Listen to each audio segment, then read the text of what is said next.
সোমবার ছিল ফলহারিণী অমাবস্যা। সকাল থেকেই তারাপীঠে ছিল ভক্তদের নজর কাড়া ভিড়। হাজার হাজার মানুষের সমাগম হয় এদিন তারাপীঠে। কুফল সরিয়ে সুফল গ্রহণ করার লক্ষ্যে মাকে ভক্তরা এদিন তাদের প্রিয় ফল দিয়ে পুজো দেন। মা তারাকে এদিন রাজরাজেশ্বরী বেশে ফল এবং ফুল দিয়ে সজ্জিত করা হয়।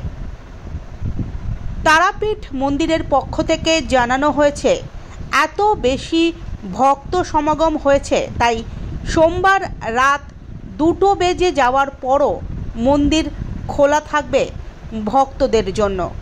অর্থাৎ মঙ্গলবার ভোর রাত পর্যন্ত তারাপীঠ মন্দিরে পুজো দেওয়ার সুযোগ করে দেওয়া হয়েছে। সোমবার রাত্রে ফলহারিণী পুজোর পর নিশি যজ্ঞ শুরু হবে, যা চলবে গভীর রাত পর্যন্ত।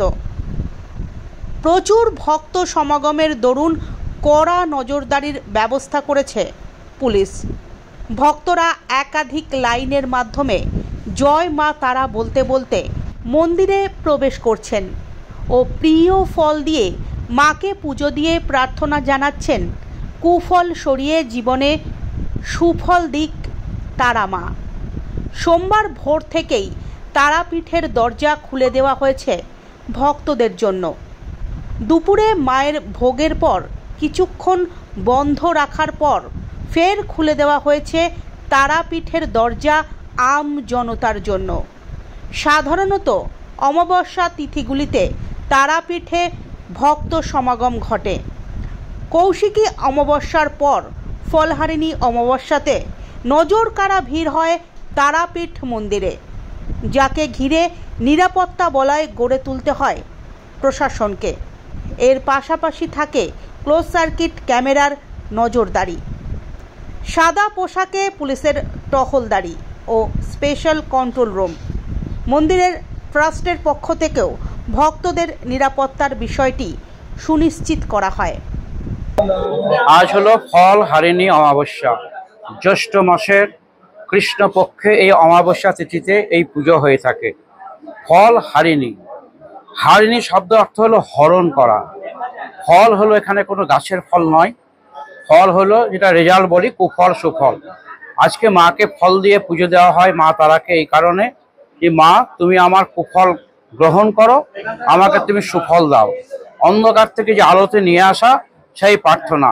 এখানে যে ফলগুলো দিয়ে পুজো দেওয়া হয় তার মধ্যে ভক্তের যে ফলটা সব থেকে সুমিষ্ট, যেটা ভক্ত পছন্দ করে সেই ফলটা কিন্তু মাকে অর্পণ করতে হয়।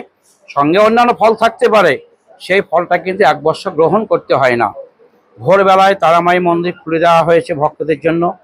পুজো চলছে। দুপুর 1টার সময় মায়ের অন্নভোগ মন্দিরে বন্ধ থাকবে। ভোগ হয়ে যাওয়ার পর আবার ভক্তদের জন্য গর্ভগৃহ খুলে দেওয়া হবে, কারণ অমাবস্যা শুরু হয়ে গেছে। ভক্তদের ঢল নেমেছে, তারা জয়তারা করে যাতে সকলে পুজো দিতে পারে। পৃথক পৃথক লাইনে আমরা মন্দির কমিটি থেকে ব্যবস্থা করেছি। যদি কেউ অসুস্থ হয়ে পড়ে তার জন্য ডাক্তার এবং অ্যাম্বুলেন্স আমাদের এখানে আছে। আর যারা মায়ের কাছে আসছেন তারা আজ খুব আনন্দে পুজো দিচ্ছেন, দুপুরবেলায় ভোগ হয়ে যাওয়ার পর সন্ধ্যাবেলায় মায়ের সন্ধ্যা আরতিতে বিশেষ সাজ থাকবে। মাকে ফল দিয়ে আজকে সাজানো হয়। সন্ধ্যা আরতি হয়ে যাওয়ার পর রাত্রে নিশিযজ্ঞ, ফলহারিণী অমাবস্যা যে নিশিযজ্ঞ হয় মায়ের মন্দির থেকে নিশিযজ্ঞ। এরপর আমরা রাত্রি আজকে 2টো পর্যন্ত মন্দির খুলে রাখার চেষ্টা করছি, যাতে প্রত্যেকটা ভক্ত যারা উপোস করে আছেন তারা যেন পুজো দিতে পারে। তাতে যদি দেরিও হয়ে যায় মন্দির আমরা আরও কিছুক্ষণ খুলে রাখার সিদ্ধান্ত নিয়েছি। ভক্তরা আসছেন, পুজো দিচ্ছেন, তারা জয়তারা বলে খুব আনন্দ উপভোগ করছেন এই তারা মায়ের মন্দিরে। শ্রী গোলক মহারাজ।